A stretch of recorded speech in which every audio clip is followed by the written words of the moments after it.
Olá, tudo bem, pessoal?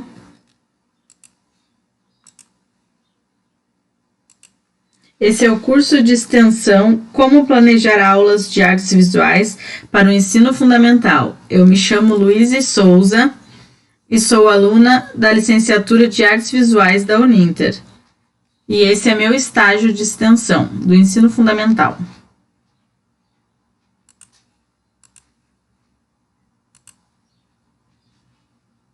Então, esse é o terceiro vídeo do curso de extensão e eu vou apresentar algumas informações para vocês sobre plano de aula remota, que eu achei que ficou bem bacana, espero que vocês gostem das ideias, e sobre a abordagem triangular.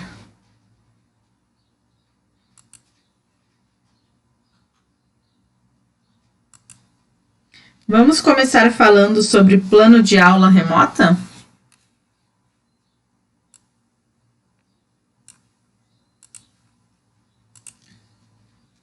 A estrutura de um plano de aula remota é a mesma de um plano de aula presencial. No entanto, uma aula online requer que o professor dedique especial atenção à adaptação de determinados elementos da construção do conhecimento, como a duração, os recursos didáticos, a metodologia e a avaliação. A criatividade do professor e a metodologia por ele adotada são os grandes diferenciais desse tipo de ensino, pois costumam ter impacto direto no interesse do aluno em se manter atento e participativo. Resumindo, criatividade é tudo neste momento de adversidade, em que os alunos estão tendo aulas online.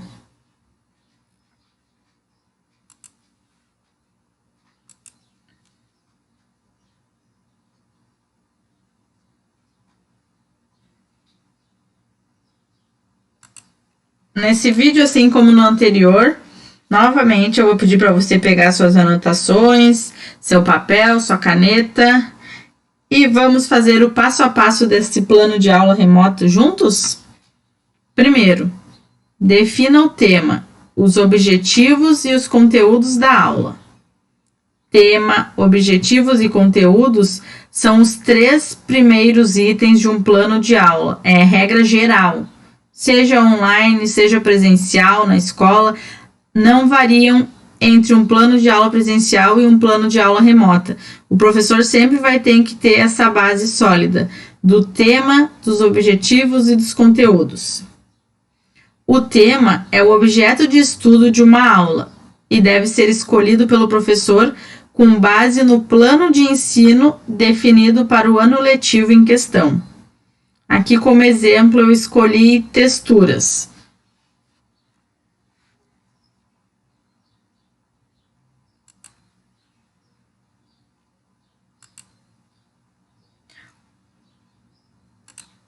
Os objetivos consistem nas competências que o professor deseja que os alunos adquiram com a aula.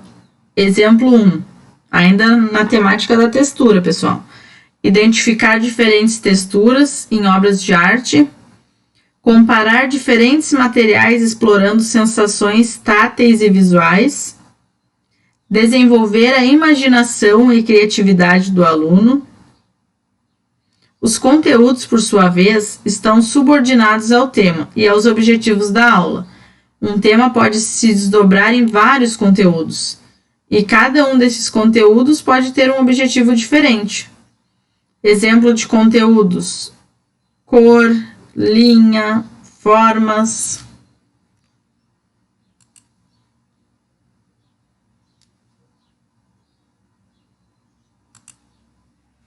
Segundo, estabeleça a duração da aula.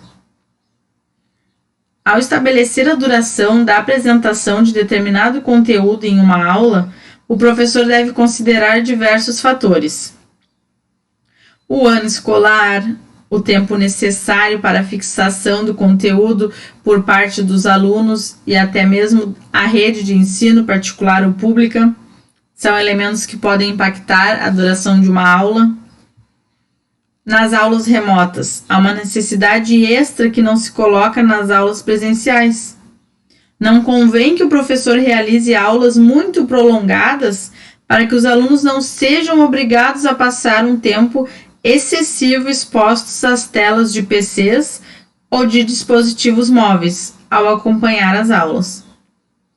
Outro ponto que deve ser tido em consideração é que quanto mais jovem a criança, menor o seu período máximo de atenção e concentração. Isso quer dizer que a aula precisa trabalhar os conteúdos do professor, mas não deve ser extensa do ponto do aluno não querer ficar até o final. O professor tem que saber dosar a duração da aula.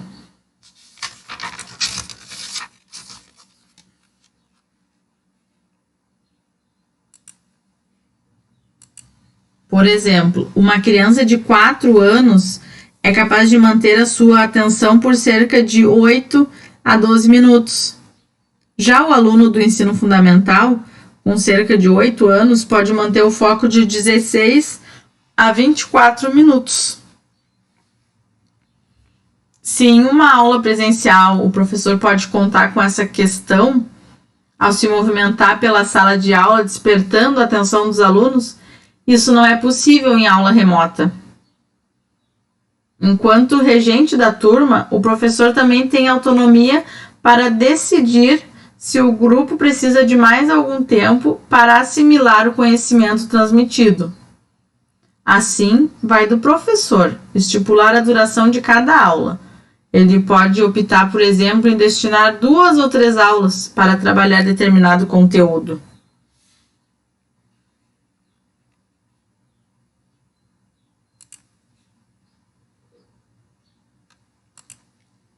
Terceiro, a escolha dos recursos didáticos. Os recursos didáticos são materiais que servem de suporte ao professor e auxiliam na construção do conhecimento.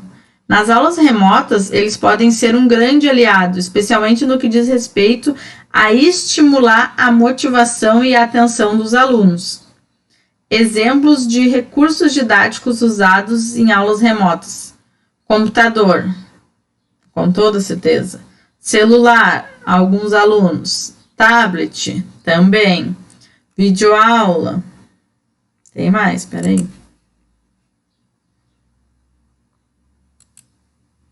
Livros digitais. Apresentação em slides. Aplicativos educacionais. Software educacionais. Sobre esses dois aqui, os aplicativos e o software, eu vou falar no próximo vídeo, em relação o professor saber utilizar isso como vantagem, para que o aluno tenha interesse em aprender através do uso da tecnologia. Visitas virtuais a museus e galerias de arte também. Vamos ver o que mais tem aqui. Portais de conteúdos escolares. E por último, e não menos importante, podcasts, que na verdade eu nem conhecia, eu só havia ouvido falar, e eu trouxe aqui para vocês uma pequena explicação aqui embaixo. É um material entregue na forma de áudio, muito semelhante a um rádio, mas fica disponível para você ouvir quando quiser. Também é bacana de trabalhar com os alunos. Aqui. Outra ideia também, programa de videochamadas que permita a realização de aulas em tempo real, compartilhamento de telas, gravação, entre outros. Canal em plataforma de compartilhamento de vídeos. O professor pode criar um canal específico para a turma e compartilhar por lá vídeos gravados por ele. Por exemplo, no YouTube. O YouTube é de fácil acesso para todos, e principalmente para o professor gravar uma aula pelo celular ou no computador e jogar na rede para os alunos. Outra coisa que eu acho bacana é grupo de WhatsApp. Claro, o professor tem que ter todo esse trabalho do diálogo com os alunos, explicar que aquilo ali vai ser um momento para eles trocarem ideias, reflexões,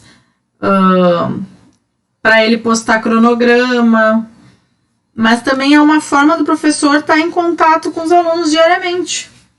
Tem professores que não gostam. Eu já sou do tipo de professora que gosta de estar em contato com os alunos. Então, eu adoraria ter o WhatsApp da turma para estar conversando com eles sempre que necessário. Mas também estipulando regras, dizendo que eu não vou responder, por exemplo, a uma pergunta de uma atividade às 4 horas da manhã. É tudo, eu acredito que seja tudo questão de comunicação entre a turma, o professor e os responsáveis pelos alunos. Outras ideias: lista de transmissão em aplicativo de mensagens instantâneas. Aqui o que eu estava falando para vocês.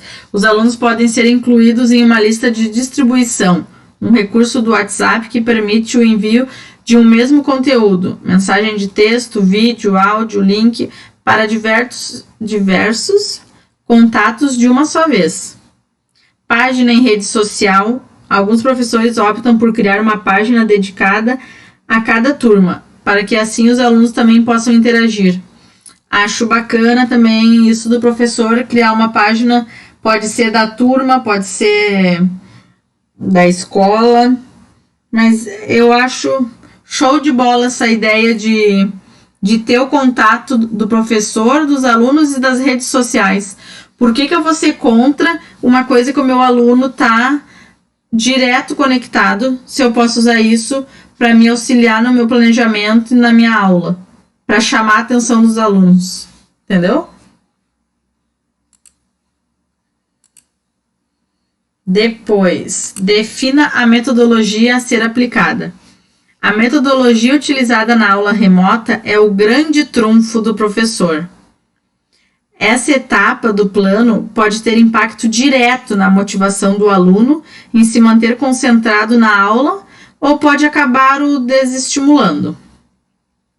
Nas aulas remotas, a metodologia ativa tende a ser ideal. A comunicação não fica centrada no professor. Os alunos têm espaço para interagir, participar e protagonizar a construção do seu próprio conhecimento. Ao adotar essa abordagem, o professor reduz os riscos de os alunos começarem a dispersar a atenção e a se distrair com fatores externos presentes no ambiente onde se encontram. Bom, imagina se tu tá dando uma aula remota e a mãe do aluno tá com o rádio ligado ou a TV ligada, ou passando um filme no Netflix, não sei. E tu tá ali, blá, blá, blá, blá, blá, blá, blá, blá, blá, blá, blá, blá, sem ter uma metodologia ativa em que o aluno participe, só tu falando. Daqui a pouco o aluno vai olhar pro lado, isso me chamou a atenção, eu vou pegar e vou fechar minha câmera, meu áudio, a professora vai achar que eu tô na aula e vou olhar esse filme aqui no Netflix, ou vou ouvir uma música com a minha mãe. Tu entende da importância do professor pensar nas metodologias ativas? Na metodologia ativa, a informação não é transmitida o tempo todo pelo professor. As aulas são dinâmicas. Há uma maior interatividade por parte dos alunos. O aprendizado é mais personalizado e, consequentemente, mais inclusivo. Além disso, o pensamento crítico é bastante estimulado. Confira alguns exemplos de metodologia ativa.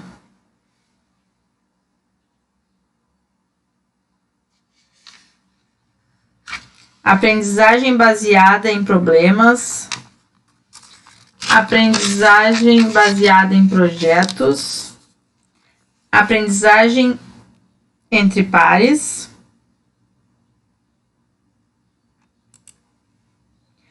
aprendizagem mão na massa, que eu confesso para vocês que eu não conhecia, e ela é uma forma criativa de se reforçar o pensamento crítico e habilidades de lógica, que são cruciais para todos os tipos de disciplinas. Caso vocês tenham interesse maior em conhecer, joga no Google, tem muita coisa bacana sobre aprendizagem mão na massa, é assim mesmo.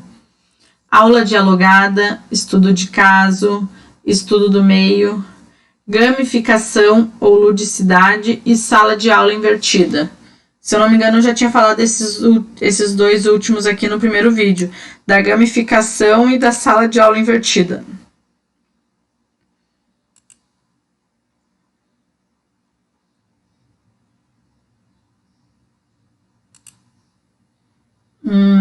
Escolha o tipo de avaliação considerando o contexto remoto. A avaliação é a etapa final do processo de aprendizado. Nessa fase, o professor pode avaliar a assimilação de determinado conteúdo por parte do aluno. Além disso, a avaliação também pode servir como ponto de partida para o professor avaliar as suas próprias ações e identificar eventuais pontos de sua abordagem, caso precisem ser alteradas ou ajustados. Essa reflexão ajuda o professor a perceber o que pode ou não estar funcionando com um determinado grupo de alunos. Por exemplo, agora eu tenho um 8º ano.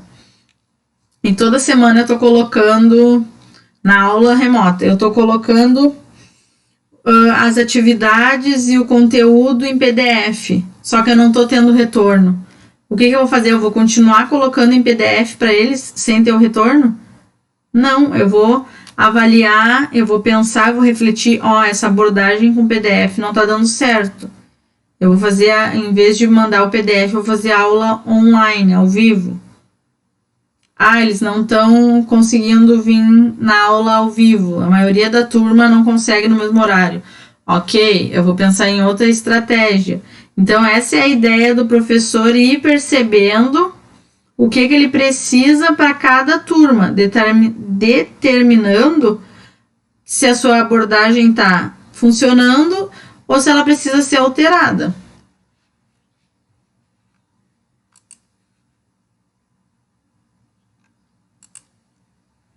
Nas aulas remotas, o professor da educação infantil e do ensino fundamental muitas vezes precisa contar com a colaboração do responsável do aluno para concluir a avaliação. Assim, uma prática comum é o uso de relatórios. Neles, o responsável indica situações observadas durante o acompanhamento prestado ao aluno enquanto seu tutor. Agora eu apresento para vocês um modelo que os professores podem utilizar em comunicação com a família. Pode ser de uma forma mensal, trimestral, para saber minimamente que seja o envolvimento do aluno nas aulas.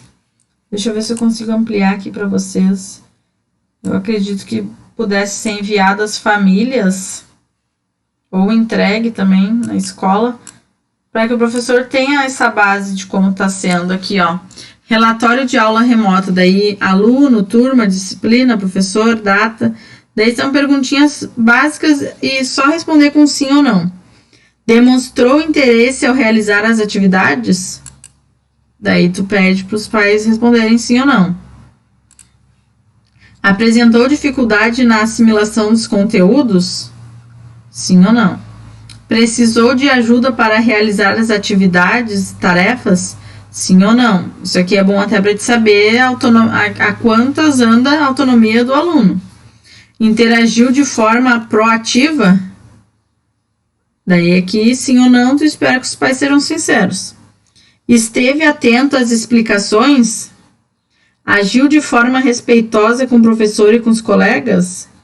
Demonstrou interesse em adquirir competências? Daí, embaixo tem um espacinho observações. Por exemplo, se interagiu de forma proativa, daí o pai vai colocar ou a mãe: fulaninho passou o tempo todo olhando o vídeo no celular enquanto a professora explicava. É claro que quando tu oferece um relatório de aula remota para os pais, tu considera que eles vão ser sinceros e te falar se está funcionando ou não, se a tua metodologia está dando certo com aquela turma, entendeu?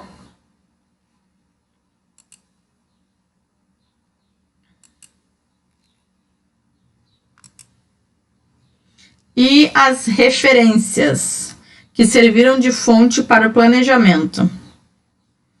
As referências são as fontes utilizadas pelo professor para elaborar seu plano de aula. É importante referir que, ainda que a aula seja remota, o professor não precisa recorrer apenas a recursos digitais para preparar suas aulas.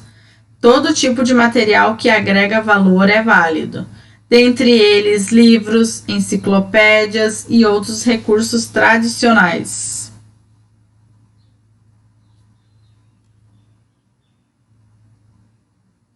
Aqui finalizamos então, e agora na segunda parte deste vídeo eu vou trabalhar com vocês um pouco sobre a abordagem triangular, daí é um pouco mais teórico. Eu achei essa imagem bem interessante, lá no topo da pirâmide escrito artes visuais, e daí os 3 eixos ali da abordagem triangular: ler e fazer, contextualizar; fazer e ler, contextualizar; fazer e ler, contextualizar. Abordagem triangular. Eu vou explicar isso melhor nas próximos slides.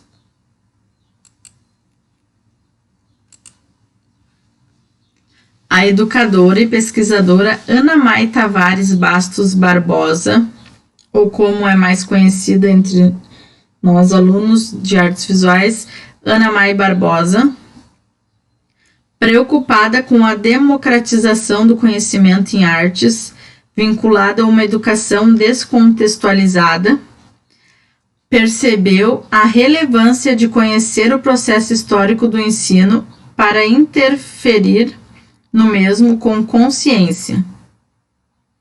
Nesse sentido, Ana Mai Barbosa contribuiu com relatos e reflexões que conduziram o trabalho dos arte-educadores a posicionamentos mais claros.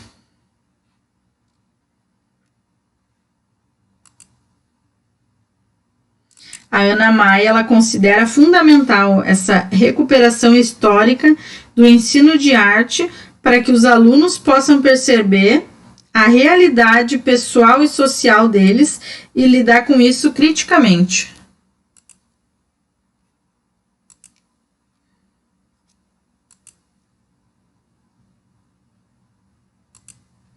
Sistematizou-se, então, no Museu de Arte Contemporânea da Universidade de São Paulo a triangulação pós-colonialista do ensino de arte no Brasil, um posicionamento teórico-metodológico, conhecido como metodologia triangular ou proposta triangular, ou ainda abordagem triangular, que se referiu à melhoria do ensino de arte, tendo por base um trabalho pedagógico integrador, onde o fazer artístico, a leitura ou análise de obras de arte ou do campo de sentido da arte e da imagem e a contextualização interagem ao desenvolvimento crítico, reflexivo e dialógico do educando, em uma dinâmica contextual sociocultural.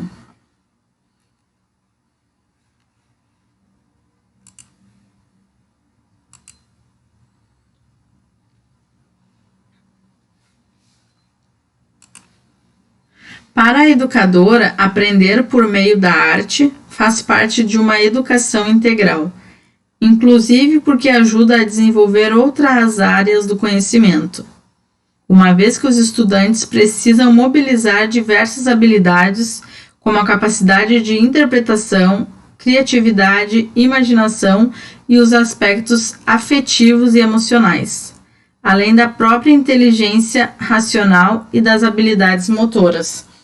A Ana Mai, ela propõe que nas escolas o ensino das artes não seja posto como uma disciplina complementar, mas que seja uma ferramenta de aprendizagem de todas as disciplinas.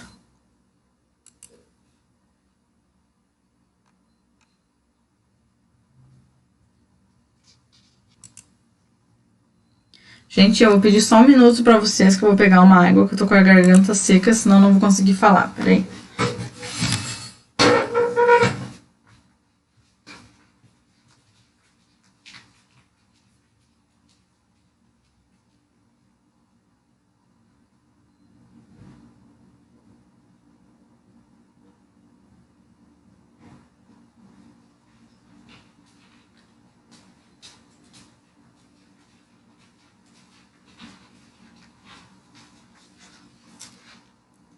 Pronto, voltei. Desculpa pela interrupção. Então, nesse momento, para ampliarmos as reflexões sobre a especificidade do tema da abordagem triangular, acredito ser necessário de grande contribuição apresentar trechos de uma entrevista com Ana May, no qual consta no artigo Dialogando com Ana May Barbosa sobre arte, sendo este referenciado ao final deste vídeo. Então vamos às perguntas. A abordagem triangular foi sistematizada por você aqui no Brasil há 20 anos. Por que você pensou em desistir desta abordagem, conforme relatou no seu livro intitulado Abordagem Triangular no Ensino das Artes e Culturas Visuais? Por que ficou durante esses anos sem escrever sobre esse referencial metodológico?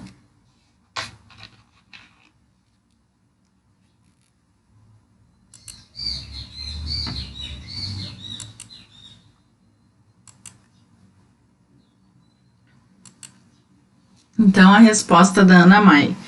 Já tinha quase desistido da abordagem triangular quando eu fui num congresso na Colômbia, no qual Aguirre Arriaga falou: se a abordagem não tivesse sido sistematizada por uma professora do Brasil, da América do Sul, já estava ganhando o mundo. Aí resolvi repensá-la. A gente precisa da avaliação do com o outro. Era tudo muito instrumental no ensino da arte, na história do ensino da arte. A abordagem triangular permitiu aos professores mostrarem que a arte tem conteúdo. Eu acho que o fazer artístico tem conteúdo. Acho que o fazer é conteúdo suficiente. Mas o problema naquele instante era a guerra. O pavor do conteúdo na educação.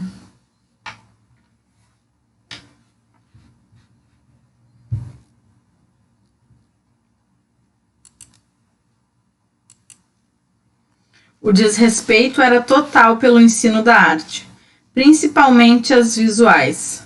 Agora isso está mudando. Aqui em Santa Catarina ainda há o predomínio das artes visuais, mas em São Paulo isso está mudando, pois naquele momento era um desrespeito total ao professor. Diziam: você não faz nada, você não tem que preparar aulas, você só deixa a criança desenhando ou pintando.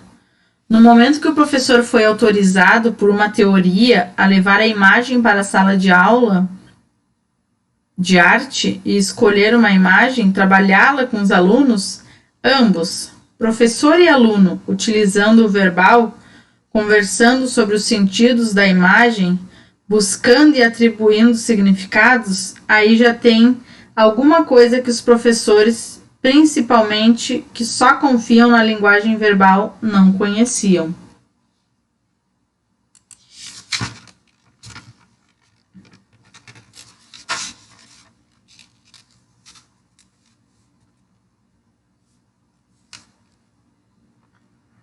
Um professor não conhece o que fazem os professores de áreas diferentes da sua. Os outros professores não conhecem o ensino de arte. Então, e daí dizem: olha, o que estão fazendo aí nas aulas de arte? Alguma coisa que eu não sei o que é, mas parece algo sério. Então, respeita. Essa aproximação com a imagem no ensino da arte foi muito alentadora para os professores. E nessa fala nós podemos ver como o professor de arte é desrespeitado, né? Mas também é através dele que o aluno pode se tornar um sujeito crítico e expressivo.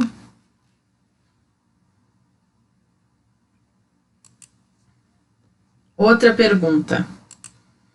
Qual a sua visão acerca dos professores que têm receio de mudar a metodologia para o ensino de arte e acabam utilizando em suas práticas pedagógicas desenhos prontos e estereotipados? Que infelizmente na minha realidade de professora de educação infantil também é o que eu mais via. Vamos trabalhar folclore, vamos dar aqui o desenho do boto para as crianças pintarem. Por que eles não podem ver uma imagem e fazer da maneira deles? Por que tudo tem que ser pronto? E eu não digo só na educação infantil, porque infelizmente no fundamental também é dado muita coisa pronta. Isso é uma coisa que o Brasil precisa mudar e melhorar na educação, né, pessoal? E a Ana Mai responde: é expressionista mesmo. O professor acha que tudo é liberdade da criança, que tem uma crença na virgindade expressiva da criança. Essa virgindade já foi para o ar há muito tempo com o bombardeio de imagens. E agora, com o computador, nem se fala. Mas naquela época era uma aversão muito grande. Eu me lembro de que eu mostrei uma das primeiras vezes que falei da abordagem foi aqui em Santa Catarina. E aí eu mostrei uma série de slides que eu tinha feito apresentando como os artistas utilizavam obras de arte de outros artistas. Ou seja, a partir de uma obra de arte de um artista, outra artista recria o seu trabalho. Então, a importância do professor auxiliar o aluno na sua caminhada do saber, né, pessoal? Mas, ao mesmo tempo, também dele dar autonomia para que o aluno evolua e se desenvolva no seu próprio tempo.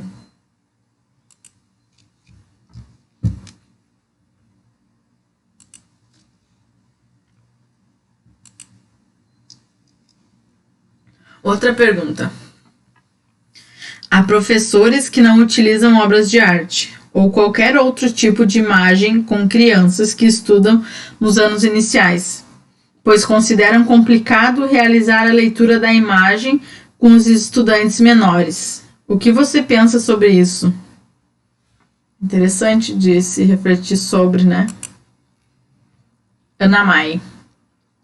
Acompanhar uma leitura, eu penso que sim. Não é possível. É deixá-la somente fazer. O que admiro foi uma miromania das escolas de crianças de educação infantil, pensando que nessa fase elas entendem a imagem, porque miró é uma linguagem próxima à da criança e por isso ele seria melhor entendido. E não é.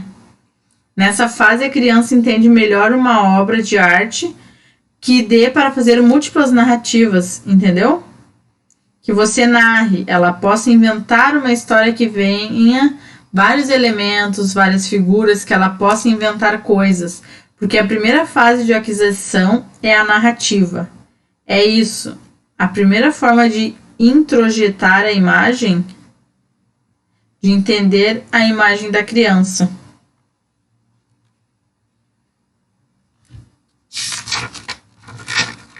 Ana Mai percebe a criança como um sujeito em construção, que possui sua linguagem e, ao mesmo tempo, através do uso da imagem, ela se expressa de diferentes maneiras.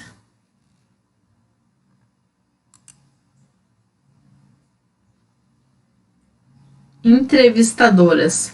Qual a importância do ensino de arte hoje? A arte contribui para as outras áreas de formação? E sobre a formação integral, qual a sua opinião? Ana Mai. Essa é uma das razões pela qual a arte é importante, propiciar participar da formação integral do sujeito. Agora vamos na formação específica. Qual é a outra área que desenvolve especificamente a percepção? Nenhuma outra. É a área de artes que desenvolve especificamente a percepção, essa que ele vai usar nas outras áreas. Por isso é importante para as outras áreas. Atualmente, todas as áreas estão usando imagem como elemento facilitador do conhecimento, ou até mesmo para valorizar a imaginação. Ler as imagens leva a fazer descobertas através delas, entendeu? Tirar conclusões e interpretar as imagens de uma maneira melhor é importante para qualquer pessoa. Para qualquer área do conhecimento, é importante interpretar. Se você criar o hábito de interpretar imagens da arte, vai refletir depois em qualquer área. Então, as pessoas precisam entender que a arte não é apenas uma disciplina ou um momento para as crianças desenharem, como a Ana Mai diz. Ela é um momento de propiciar a formação integral do ser humano. A abordagem triangular pode ser considerada uma teoria?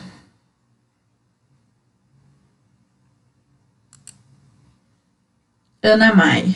Fernando Azevedo, do Recife, em sua recente tese de doutorado, apresenta a abordagem triangular como uma teoria e não como metodologia.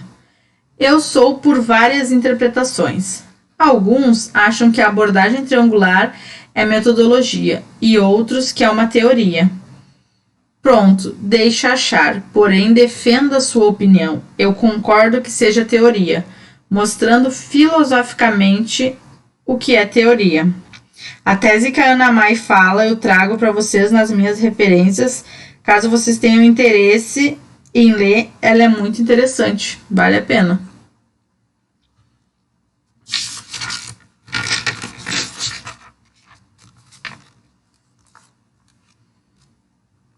Agora vamos falar sobre abordagem triangular em poucas palavras.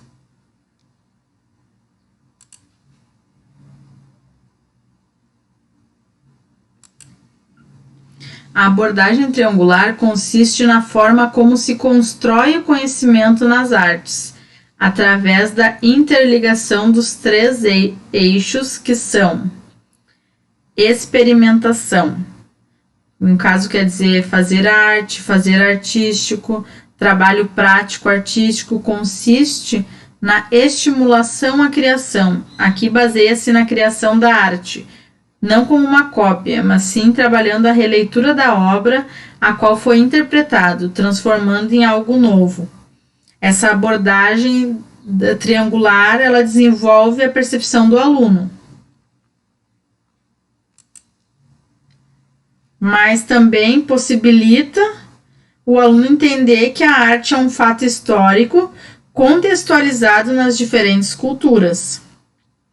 Aqui nós temos a fruição, decodificação, leitura da obra de arte, apreciação de imagens artísticas e críticas, e ela consiste em descortinar a análise da obra, estimular a capacidade de pensar sobre a arte, que não é certo ou errado, apenas leitura do objeto, para a interpretação da obra e não o artista.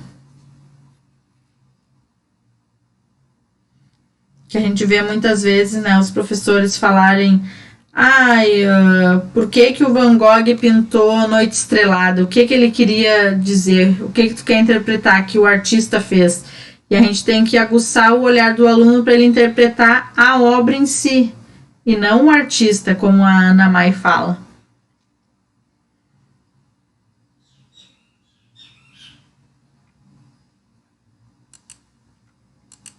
E aqui é a contextualização. Contextualização histórica. Conhecer a sua contextualização histórica da obra, das imagens. Consiste em relacionar a obra com a história da arte e outras áreas do conhecimento. Então, a abordagem triangular é uma nova forma de ensinar a arte em um ensino voltado para a prática da livre expressão, que seria ver, produzir e contextualizar.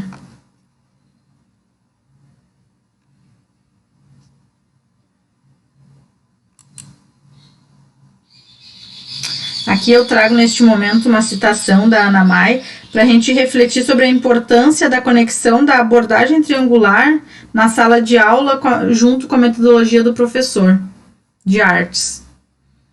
Quando falo de conhecer arte, falo de um conhecimento que nas artes visuais se organiza interrelacionado, o fazer artístico, a apreciação da arte e a história da arte. Nenhuma das três áreas sozinha corresponde à epistemologia da arte.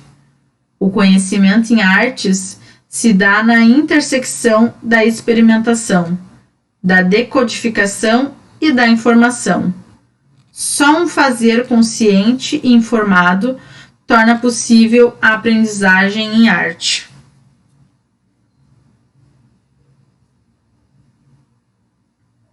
Ou seja, é uma forma do professor promover um ensino amplo, possibilitando o desenvolvimento da capacidade crítica do aluno.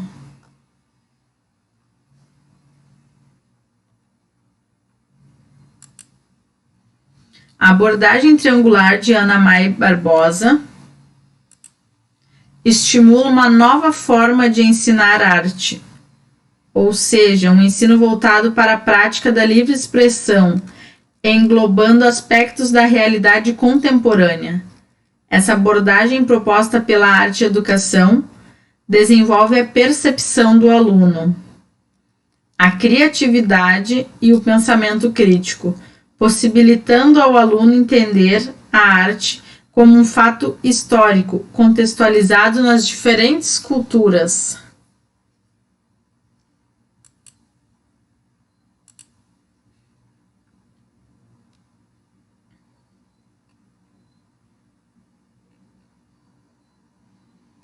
Para finalizar esse vídeo, eu trago livros da autora Ana May Barbosa para que vocês possam ampliar o seu repertório.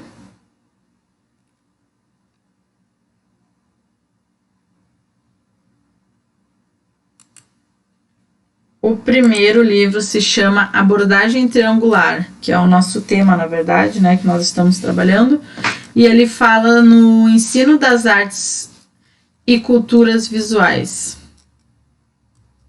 A abordagem triangular foi divulgada com o nome de Metodologia Triangular em 1991. Passados quase 20 anos, este livro traz as pesquisas principais, discussões, teorias e entornos deste tema. Além de capítulos ou artigos sintetizando teses, dissertação e monografia, procurou-se também incluir relatos de experiências e artigos que teorizem, trabalhem ou discutam a abordagem triangular em qualquer área de conhecimento.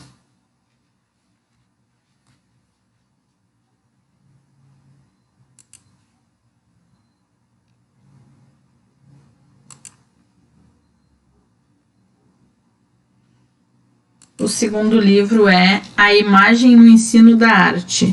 A imagem no ensino da arte trata da questão do aprendizado da história da arte.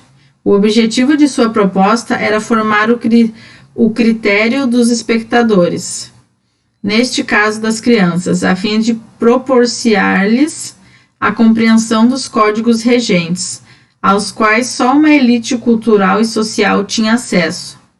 A proposta triangular surgia assim, no panorama da educação brasileira, como uma trama bem definida, que ao longo dos anos seria revista e polida, quer pelas circunstâncias, quer pela própria experiência.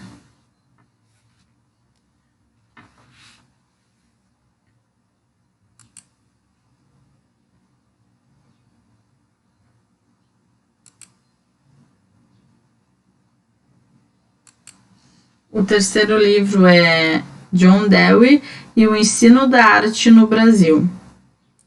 A reedição deste livro é um convite à imaginação dos arte-educadores brasileiros, instigando sua curiosidade para conhecer melhor um autor cuja obra se eleva acima do tempo. A contribuição de Dewey permanece maior que suas sucessivas interpretações. Resiste ao movimento intelectual, que ora o esquece, ora o traz novamente à luz, como vem acontecendo nos dias de hoje.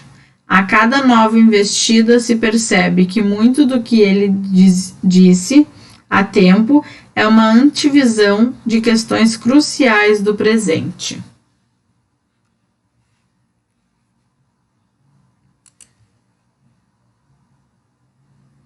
O quarto livro é este aqui, que eu tenho um carinho muito especial, porque eu até usei ele no meu TCC, que o meu TCC fala sobre o encontro do sujeito com a arte através da mediação cultural. Então, o tema mediação cultural social é aqui tratado por autores de vários países e conjunturas. A principal característica deste livro é justamente o trânsito entre o campo da arte e o da educação. as experiências relatadas com base nos contextos franceses, espanhol, português e norte-americano. Servem de contraponto para pensar as demandas e as especificidades da realidade brasileira na área de mediação.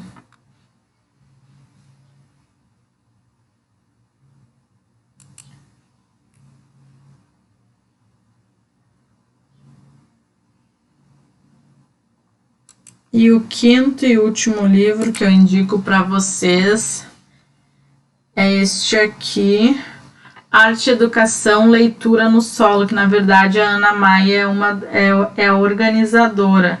Quando tem org é porque é a organizadora, mas também tem textos dela, que o primeiro texto ali já diz que é dela, Ana Maia Barbosa. Deixa só eu ver se tem mais algum que ela foi organizadora. Nesse aqui ela foi organizadora também, no Abordagem Triangular. Ela e a Fernanda Cunha são organizadoras. Essa edição é só dela. Essa edição é só dela. Essa aqui também ela foi organizadora e esse aqui também foi organizadora. Então, Arte e Educação, Leitura no Subsolo. Esse livro é uma coletânea de ensaios, resultado de uma pesquisa acerca das influências estrangeiras na mudança do ensino modernista da arte para o seu ensino contemporâneo. Apresentamos, assim, uma listagem da produção de pós-graduação na área de arte e educação, e os ensaios mais frequentemente citados para justificar o ensino da arte como expressão e cultura, isto é, a ideia de se aliar no ensino o fazer espontâneo e a apreciação, análise e decodificação da obra de arte.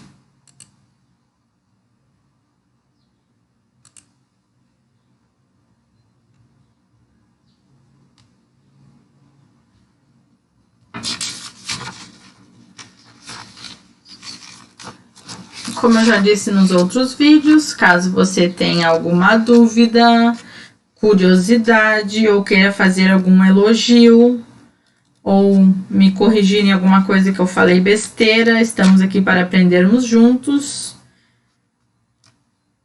Você pode deixar um comentário neste vídeo.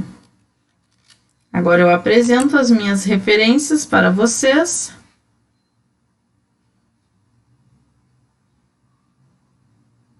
Aqui, ó, gente, eu quero mostrar. É só colocar no Google Abordagem Triangular no Ensino das Artes como Teoria e a Pesquisa como Experiência Criadora. É a tese de doutorado do Azevedo, que a Ana Maia fala na entrevista dela.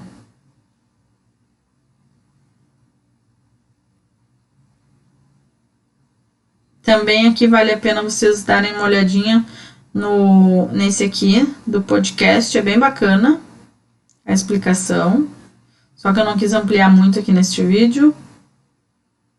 Temos também bastante material sobre abordagem triangular. Vocês vão perceber que em todos os meus vídeos tem referências do Toda a Matéria, que é um site que eu busco diariamente informações, porque ele tem material e conteúdo de ensino para professores e alunos.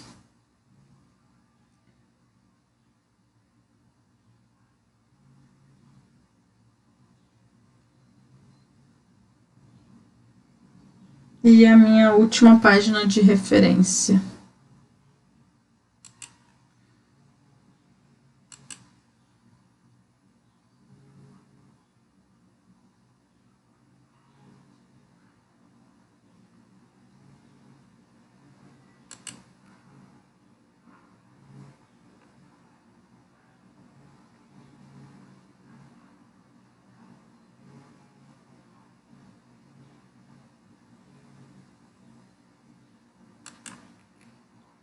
Novamente, obrigado pela sua atenção e até o próximo vídeo. Espero que vocês tenham gostado. Um abraço.